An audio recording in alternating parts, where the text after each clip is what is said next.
Call this meeting of the Parks and Recreation Advisory Committee to order. We do have a quorum present. You should have received minutes of the last meeting via email. Everyone received those minutes? Yes. Yes. Everyone had an opportunity to review those? Yes. I'd like to entertain a motion to accept as submitted, or is there any changes? I make a motion to accept the minutes as been printed. I'll second. Motion and a second. All those in favor?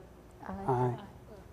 Well, just with the addition, I was left off as an attendee, but I think that's going to be handled. Okay. Well, would you add that as part of your motion to add Yes. attendance to that? And you'll second that as well? Okay. Thank you. Thank you. Sorry about that. Okay. Staff report, Robin. Yes, let's see. Your staff report that we sent to you last month, I'll just go over a few of those things. Summer camp, we're now in week 5. We have 1 week left after this week.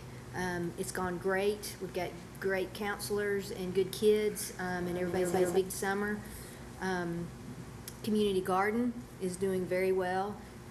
For the first year, I think it has been a huge success. Had quite a bit of harvest, and I think that the people working on it have really enjoyed it. And so, if you haven't not been by there, it's worth going by and checking it out. I go by there about once a week, and it's nice just to see how it's going and the work that's being done on it. So we really appreciate the citizens in the community that have worked on the community garden. League reports, baseball and softball is on a temporary break until fall ball starts.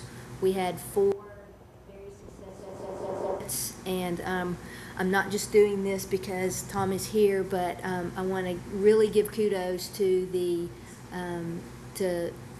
Laverne Youth Baseball and Softball Association. They really do a great job of taking care of our leagues and hosting tournaments.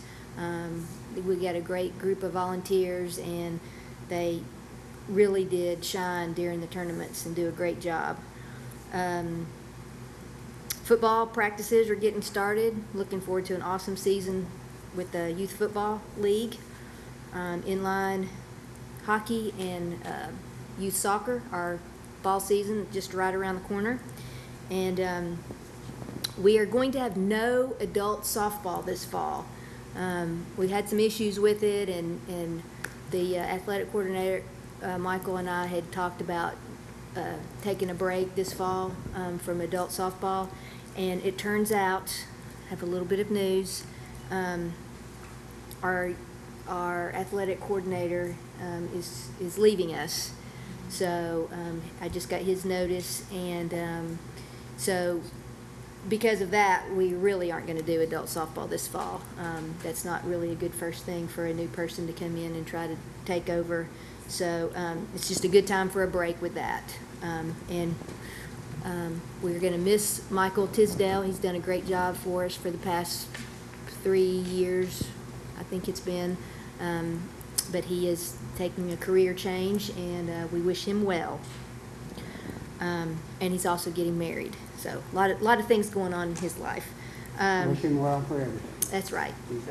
He's done a great job while he was here. He sure has. Sure has. Projects, I mentioned in the last staff report, Fergus Road and Cheney Boulevard sidewalks, working on those still, and Brookside Trail, all in the works. Senior Center renovation is moving slowly but surely, moving forward. And a couple of maintenance projects. The sod on the football soccer field, we did get that put down, and it's kind of, we're just treading lightly on that field right now till the sod can get worked in.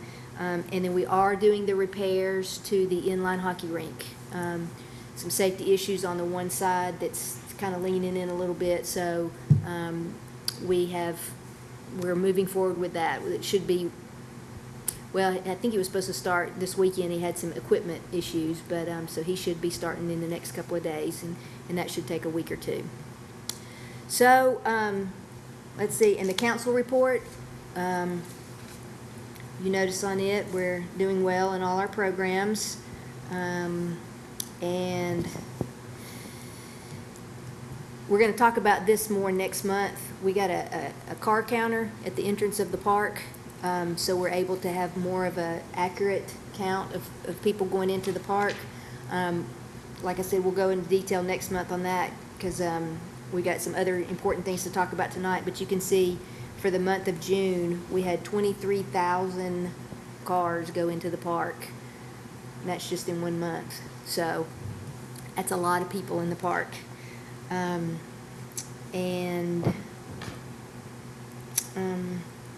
that's pretty much it. Any questions for Robin? I'll just point out on the monthly report, you'll notice also talking about the baseball, softball, that there was about 6,800 attendees to that.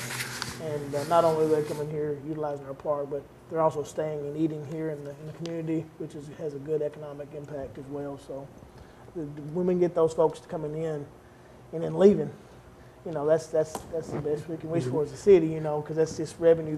They're leaving, spending money here, and then going back home. And we're not providing a service per se at that point. So it's good to see that people come in like that. That's great that the other communities want to come into Laverne. We're a great little city. And we need the sales tax base desperately. Yep. Under old business, we have 2 items still. We're talking about the weather warning system. And you're going to bring that up in the on that grant down on the new business that we talked about, Robin? Yeah. Okay. We can do that. We'll talk about that there. Okay. And the park ranger's still there as well, on here as well. As we continue to move forward, we'll keep that up front and then try to fund that maybe in next year's budget. This coming year? No. Next year. We're already in this year's. That's right. Fiscal year. Not this fiscal year. Time's flying by. Yes, it is. Yeah. Not Is much there longer. more information about the park ranger, or are we not going to talk about that a lot because you have other items to take up the time today? Well, there are some things where Robin's going to go through some training and stuff. She's not going to be necessarily the park ranger, but she'll be there to assist and serve in that capacity if need be. But that will not be her job title. I think the goal of having a park ranger is having one that's full-time, that's not got shared duties. But there are some other things that we're looking at with Robin and adding some job duties to her job title. And we're working through that now, yes. Well, because I remember there was discussion at a board meeting, but then I don't remember conclusion, so. Yes, we're moving forward with that. Like I said, her position, that job title will be less. I mean, it'd be very little of her actual job responsibilities, but it puts us in the position to where while she's there, she can serve as that, and also have reserve officers there that will be under her supervision. So in essence, what you talked about at board, Yes. Rob will go through the training at the Davidson County Academy or something like that? She'll go through some law enforcement training, but she'll be able to act as a supervisor, as state law requires, to oversee the reserve officers in that capacity and help free up other officers that can still continue to patrol the city. But this is not, her job will not be a park ranger per se. She will have some responsibilities added to her job duties in that area, but we're not necessarily going to get rid of wanting to create a new position as a park ranger that can serve there, full-time, basically. So when Robin's done with her training, she can legally carry a weapon? Well, she may can legally carry a weapon now if she's got a carry permit, but she will be able to legally supervise reserve officers, which is what has to happen. So our reserve officers we have within the Laverne Police Department have to be supervised by a post-certified officer. Yes, sir. And this will get her that post-certification and meet that requirement, so we don't have to necessarily have a supervisor come from the Laverne Police Department. But there's some things that have been worked on, so that's how that's. Yeah, we're still working through the details of it. So will the focus for that part of your job be solely at the parks where the inline skating is, or will you be effective everywhere? I'm thinking about the park behind the Senior Services Center. I believe that's city property, right? It is city property, but I mean, I would just be in that role during probably during special events and stuff like that. So Okay, it's not so like it I would wouldn't be, really no. If something were to occur, say, for example, behind the senior services No. where that big park is, and there's actually a lot of activity in that green space all the time. Yeah, So we- you really wouldn't be in a position to help with something there. Yours would be more focused on the events at the Veterans Memorial Park. Or any park for that matter. However, Okay. less than probably 2% of her job duties will be within this. Because she is not going to be the park ranger. She will have the Right. ability to supervise, reserve officers, but that is not going to be her job duty. I was just thinking about Robin's connection to senior services and the big field behind there. No, And and- there are and- times that field really does need attention. In fact, being post-certified, she could technically function throughout the city or anywhere. But That's what I should ask. But that is not what her responsibilities will be. She will not be a law enforcement officer for the city, unless it's within the park system through special events. But we'll talk more about that as we move forward. Thank you for the clarification. Moving on to new business, we have a couple items on the new business. We have with us tonight Mr. Tom Broker, who represents the Laverne Baseball Softball Association. And again, Tom, we appreciate you serving this community for the years you've done this here at the baseball softball complex, and we know you do that and out of your heart, and we do appreciate it. And it does not go unnoticed. Sometimes it goes unthanked, but it is not unnoticed. And he has something he wants to talk to us about tonight. And Tom, it's all yours. First of all, I want to thank you all for late notice getting me on the agenda here. This is something that actually happened back in February that I think affected our league in a great way. We lost one of our parents, volunteers, umpires. His name was Tim Kirsch. Had a sudden heart attack February 6th. Anyone that knew Tim knew how much he gave of his time to anyone, not just his own children. He was constantly at the park every night. Just wasn't a typical volunteer. What we would like to do is have a memorial set up for Tim on the entrance to the USSSA fields, which are the first fields at the park. It would be something that we would totally fund through the league. We wouldn't be asking a dime from the city. We don't really know because we don't know what we're going to be allowed to do, but something like a stone monument right there in the rock garden, basically with Tim's face on it, maybe a little bit about his life, just something that we could memorialize everything he's done, honor him, honor his family. And we wanted to start the process here tonight with Parks and Rec Advisory Committee. And again, I will answer any questions. It's pretty basic. Again, we will fund everything. It's just something that he was just not. Again, we have a lot of volunteers up there, but Tim moved here. I want to say it was 6 years ago, and he touched everyone in Laverne, anyone that was associated with that park, whether it be softball, baseball, in many different ways. You're just an outstanding man, and we lost a great one there. And we feel in this case it would be appropriate to put something up in honor of him. So I will answer any questions or anything that you may have as far as what we'd like to do. The night that happens, we talked about having something, maybe something special for the family, have some dinner catered in, have it on one of the ball fields, and invite, obviously, anyone that had anything to do with the league, with Tim, anyone from the city, his family, and just do something special for them. And right now we have a little period in between spring and fall leagues that we could get something going. I don't know what the time frame would be to actually make a monument like that, but at any rate, that's something I could get back to you on how quickly, and once we get the okay, we'll move ahead. But that's basically it. Robin, are there any similar memorials in any of our parks in Laverne? And is there an issue with setting precedent? How do we? That's a good question. There's a plaque on the side of one of the buildings that was there before I was even here, of a child that played in the league. That's my cousin, actually. Was it? But I have no concern with honoring this man and paying tribute Yes, sir. to his volunteerism. I just want to make sure that we're not opening a door to a lot of memorials in our parks. 'Cause That's understandable, and I'm not saying there hasn't been others that have put the time in. This man was exceptional.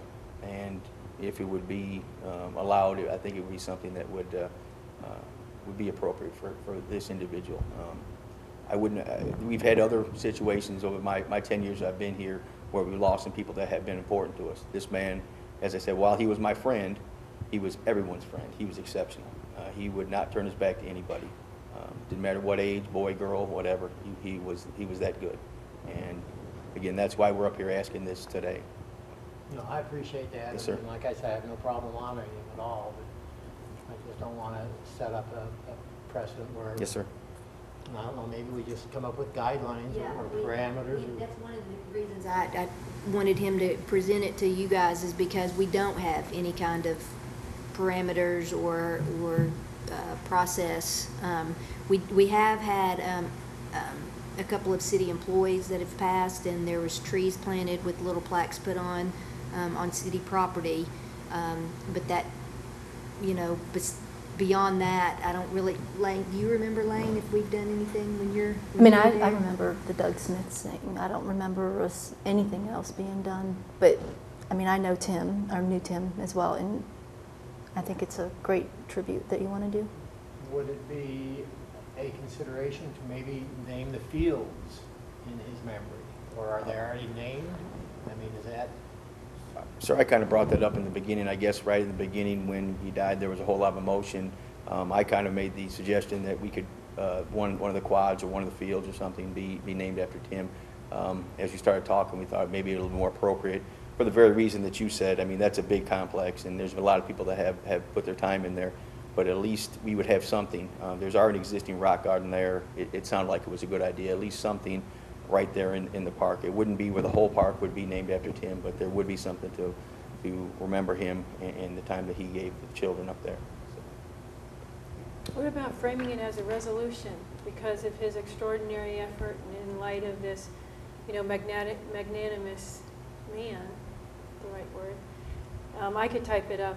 If you spend a few minutes with me and give me some pointers, I could type it up, send it to you. You can doctor it up, and that way it would frame it as something special because of the special work this person did. We're going to, after this, we're going to take a recommendation from this board here to the full council, and we'll work on a resolution to the city recorder, actually. Oh, there you go. Yep. So, but we wanted to come through here first and then take it to council. Well, that's good, then I don't have to do the work. Any other questions? How big were you thinking, young man? There is a, like I said, the existing garden, I'd say right now is maybe 10 by 15. Something that would be appropriately could fit in that actual existing garden. Again, I have not priced anything at this point in time because we didn't know what would be approved, but that's something definitely I can get back with you, the size and everything. It definitely would not be too big. We definitely would like something where, it could be recognized, something appropriate anyway. Okay. All right, well, thank you for your time. Tom, thank you. Thank you. Nice idea. The 2010 Parks and Recreation Fund Grant. Robin, you want to talk about that? Go ahead and start talking about that. Yeah, that's, the LPRF is Local Parks and Recreation Fund, I think, and it's a state Parks and Recreation grant. And we applied for it for the baseball field and didn't get it. We did pay for the football concession building with it several years ago. And then the money got taken away. The state used it to balance the budget. So it just got put back in the budget and approved July 1. So they had this very fast grant cycle to try to get this money spent, or get the projects going before the state takes it away again. And so they've cut back on the amount that it is, and really the city doesn't have a whole lot to do with the match to do the baseball field again right now. So we're looking at a couple of smaller projects, and the two that we've come up with, one is the playground at Lake Forest Park, which that's one of the next phases that needs to be done out there. So we could do that project. And the other one is since we didn't get the funding for the weather warning system for the entire city, part of the weather warning system includes a lightning detector system at the park. And this year, we've always had an issue with it, but this year, it's a couple of the tournaments, we had some huge issues with lightning and the human making the decision about whether the games go on or not. And it's always controversial. So that's another project that we came up with, that we can just do the lightning detector system and the software.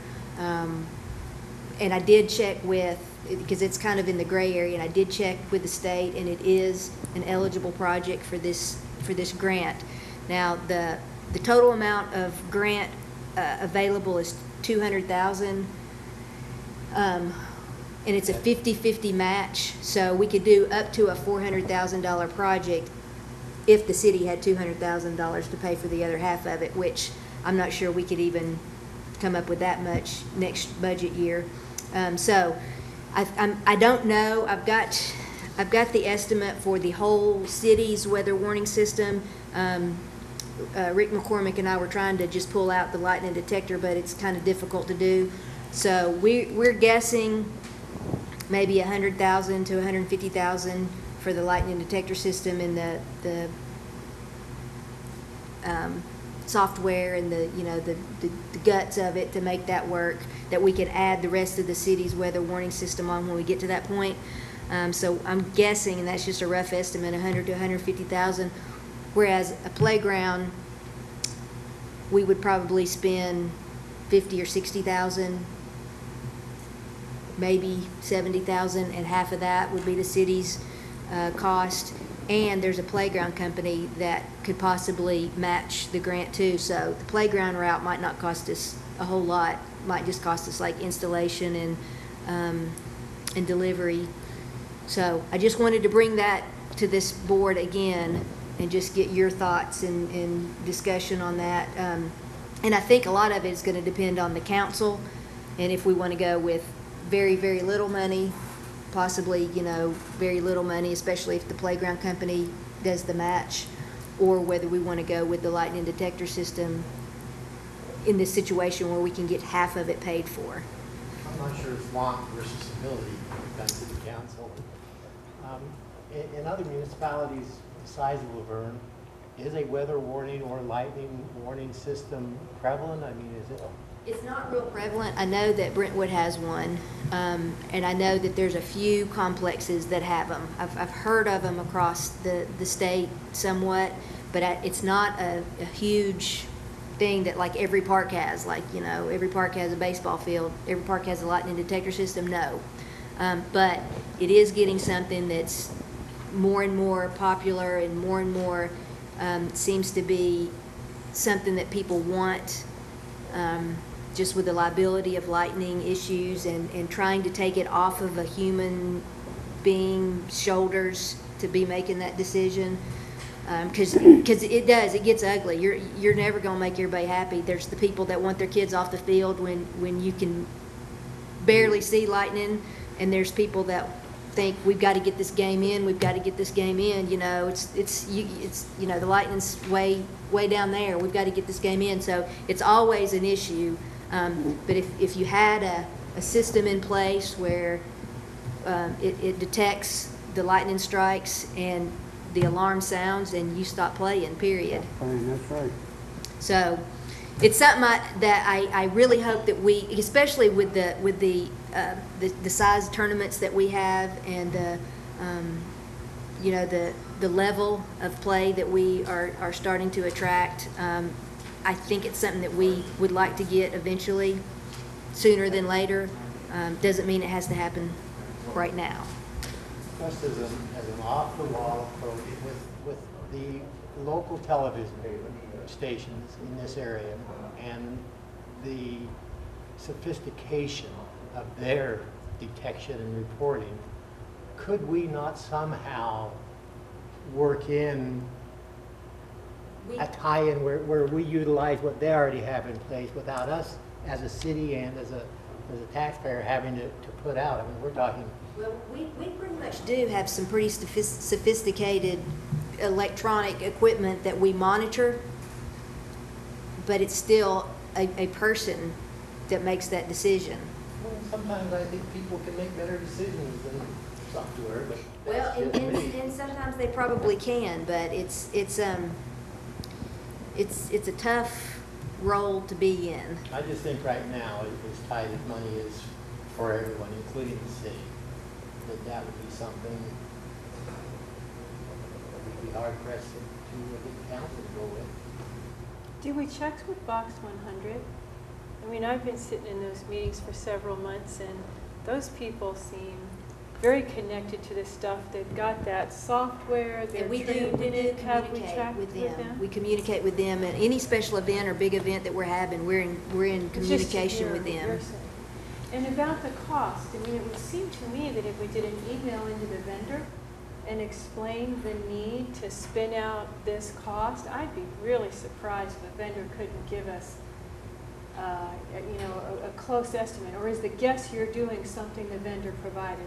Oh, they did. This is from an estimate that they gave us for a citywide weather warning Okay, so it isn't system. really a guess. You really did rely on some sort of. Oh, yes. We have a quote here, but we're taking out the other locations throughout the city. And like there's some crossover in the software and some crossover in the installation, so it's not that cut and dry. And, So no, have we asked Box 100? Have we gone to the people that the city relies upon for this stuff, as far as I understand? ask them for what?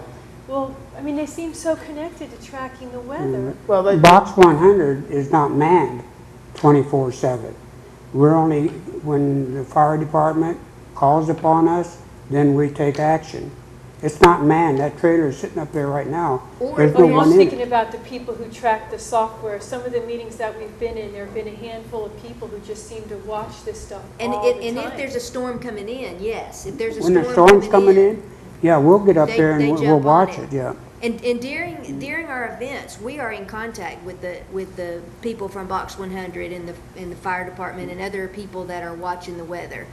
But it's still an opinion of the storm is this far out, the lightning strikes are this far out. It's still a human call. yes, and we want to try to limit exposure to liability on behalf of the city, of course, and also Box 100. They are a nonprofit volunteer organization, and I'm not sure that any one of those folks would want to make the ultimate call that, hey, that's not their job role, Right.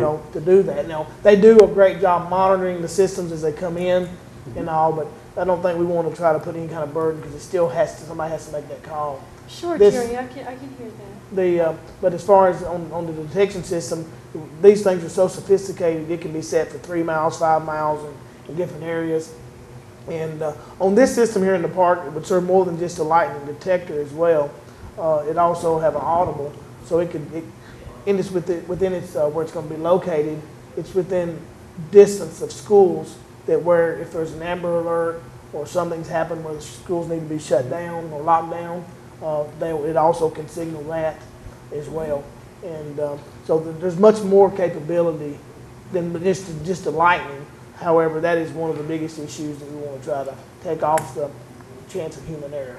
I remember, and this is a good pitch for this. If people's schedules work to come to the workshops for the board meetings, all this stuff that Jerry just spoke about was very clearly spoken about at a couple workshops and board meetings.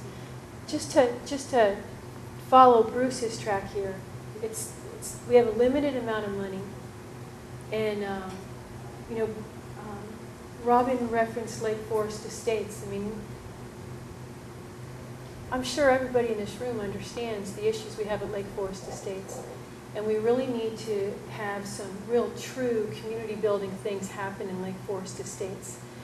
It's the largest housing community within our boundaries, and I've been told by a couple of people, real estate agents won't even go in there anymore to show people homes, and that's not right for the community over there, and it's not right for all of us Lavernians who live in this city. So if it's a choice between doing something that can have exponential roll-up effect in our city in the long haul, Jerry's talked about sales tax revenue. I mean, again, if you guys have time to come to these workshops and board meetings, they're really worth going to. Our tax base has fallen in the toilet over the last 2 years. The economy is really hitting our city harshly. So if it's a choice between something that the fire department, I believe, got approval from the city to do anyway when the money fits, or doing something in Lake Forest Estates that we can really start to heal a total community that's going to have a larger effect on our city, that'll be a tough choice. And with the Lake Forest Estates thing, what struck me right away, Ms. Robin, was the discussion during the community meeting about the garden. I mean, I think one of the reasons we didn't do our jumping point into Lake Forest Estates is because the land that at the moment could have been used didn't have a water supply. So I was going to ask if a garden is being seriously considered as a part of that. Was there hooking up some sort of water? Those people begged for a community garden. Okay, we can discuss that later. I've got a meeting I've got to be at 7:30 in Nashville, and but you know. Is it acceptable to excuse you so we could continue the discussion? No. Okay. No. But we can talk about that, and that we got some talking to do before it even comes to this board. But yes, I did see that email, and we can talk about that. My thoughts on the grant process.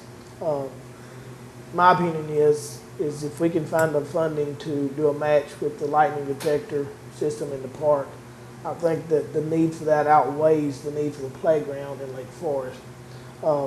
More for a safety standpoint and liability standpoint as well. And there may be some other avenues to go after that playground, but this being a higher price project, you can get more bang for your buck, if you will, through the funding process.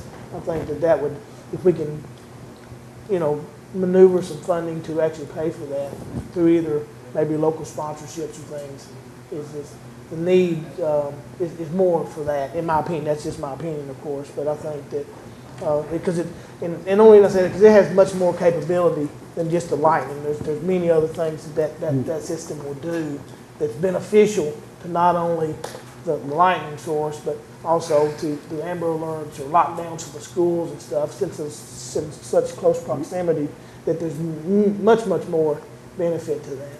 Well, I guess I need to go back and check the minutes, and sir, you're on the board, I'm not, but I believe that was already approved for the fire department, and I respect your view completely. No, there's nothing, I'm not sure I don't know what you're that I referencing agree there.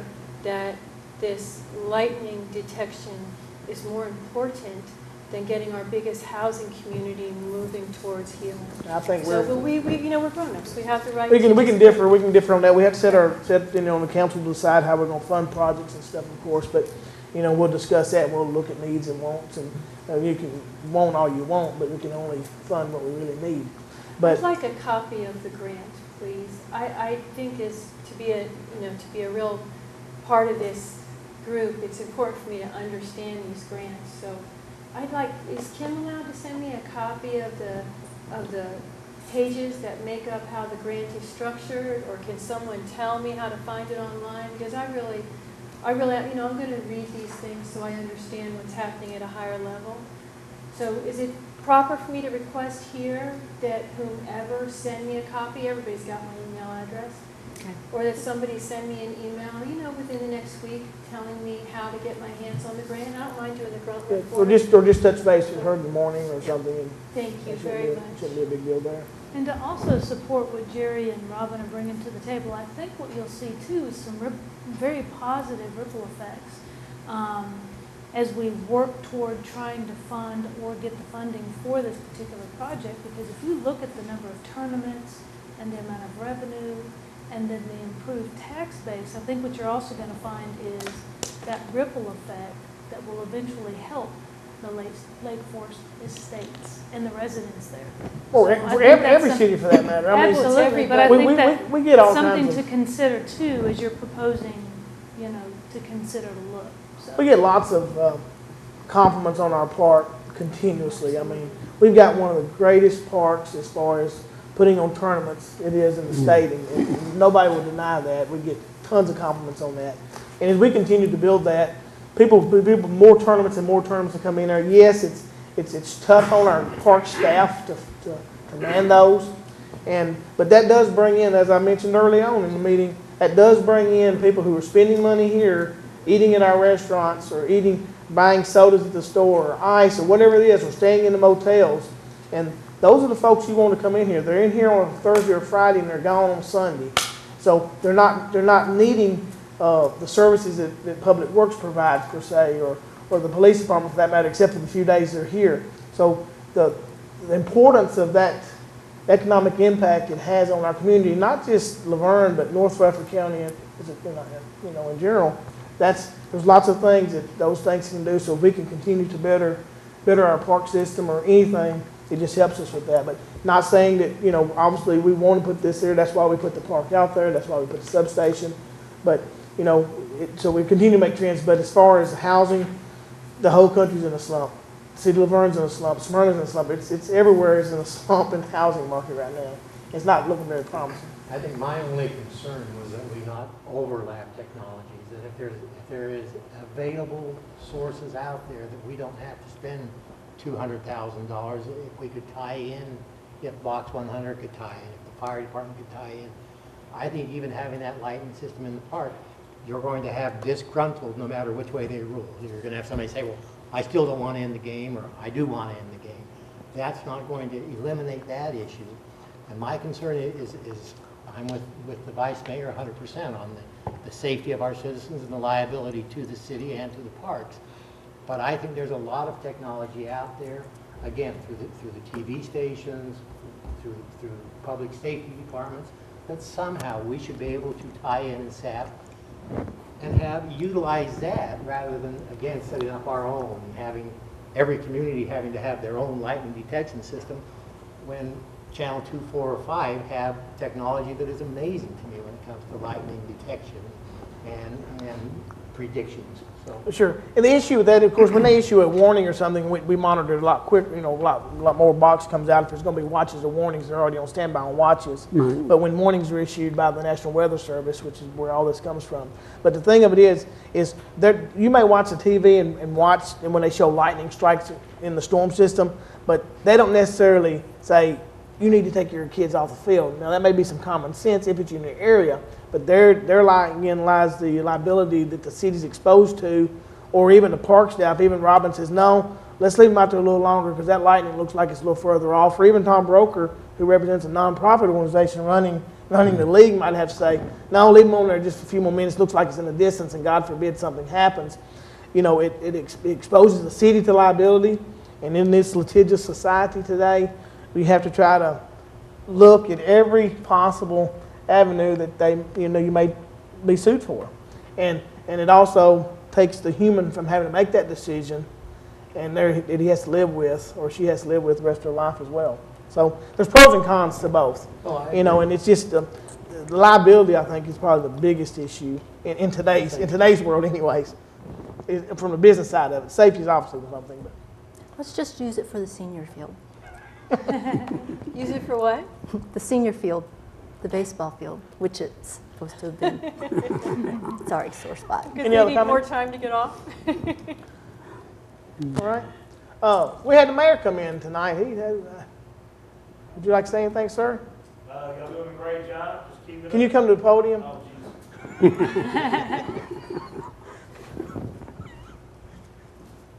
I'm Ronnie Irwin, the mayor, 102 Merritt Drive, Laverne, Tennessee. I just say vice mayor, chairman, vice chairman, y'all are doing a great job on this board. Appreciate your hard work, really do. I don't say thank you enough, so I come out and say thank you. And hopefully me and you'll go get some retail tonight, tomorrow, and Wednesday. Thank you, sir. That's actually where we got. We're having a retail conference and trying to attract more retail for sales There you tax go. space. Good. So that's where we'll be at. Manufacturing would bring in some good paying jobs. So, Robin, when is the deadline for this? When do we have to apply for the grant? And then you said it was we'll do it before the like state next takes it week. back? Okay. Next week. So So the board's gonna talk about it at next week's workshop and Mayor and Alder. yes. And, So that'll be next Thursday, if anybody's schedule works at 5, right? that's correct. yes. The upcoming events coming up. We have, of course, this weekend is the Dare Rotary Car Truck and Bike Show, and that's from 9 until 3 p.m. at Veterans Memorial Park. It is rain or shine, and that show started off here at City Hall at the Bicentennial campus here, and outgrew it, and it's been held at the Veterans Park for the last couple of years, and is tremendously successful. And we'd encourage each of you to come out this weekend if you can on Saturday. Do you need any helpers at that? The last couple of times I've asked, and I've never been emailed or anything about any needs. It's so. pretty much Rotary doing this. But Oh, you can okay, come so on out. really, just come and hang out. We don't need any workers. Okay. National Night Out will be the hottest night of the year on August 3rd. It always is. I mean, I can almost predict that. It's always the hottest night of the year. Am I wrong? Yeah, and Bob? I'm elected to cook hamburgers and hot You dogs know, again. And so that's August 3rd from 6 to 10 at Veterans Memorial Park. Welcome you all to come out for that. The Howl at the Moon 5K is August 20th at 8 p.m. and that's going to start at Pavilion B at the park. And then Old Timers Day, September 18th, from 6 a.m. to 8 p.m. And that'll start off with the ham breakfast at the Lamar Rescue Squad, and lots of festivities that day. And the parade probably starts at 10:30 or 11 a.m. And that is an event where you want people to man a tent. Because I said I would pick up a certificate to try to lure people over to the tent. Because nobody came near this tent last year. Our next meeting will be August 16th here at City Hall at 6 p.m. Is there any other comments from any other committee members?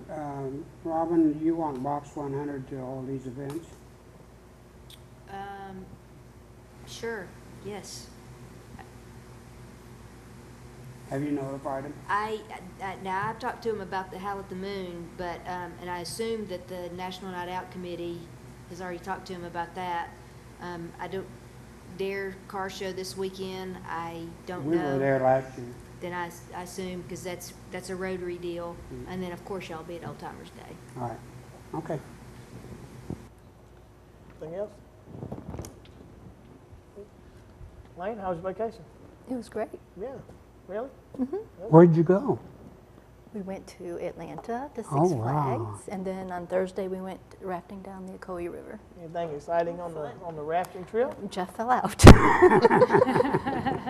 That's exciting, huh? We always fall out. Thank you, each of you, for serving this committee. I appreciate you spending your time and being here. And sorry to rush that meeting, but I got to go to other city business. So, thank you again. Meeting adjourned. Thank you.